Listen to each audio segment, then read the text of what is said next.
Guys আমরা কিন্তু ষষ্ঠীতে চলে এসেছি। তোমরা কে কে ষষ্ঠীতে গেছো বলো তো? আর আমি আগেই এসেছি, আমার বর এখন আসলো ষষ্ঠীতে। আচ্ছা বলো, তোমার কেমন লাগছে ষষ্ঠীতে এসে? না খেয়ে বসে আছি, ষষ্ঠীতে কেমন লাগে?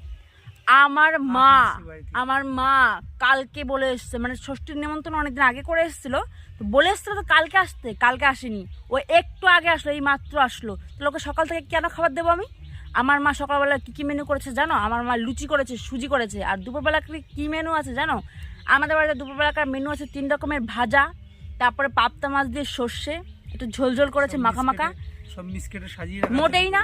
তারপরে করেছে মাংসের ঝোল, সাথে দই, মিষ্টি, পাঁপড়, চাটনি, মানে অ্যাভেলেবেল 5 পদের মিষ্টি দিতে হয়, মানে সব কিছু আছে।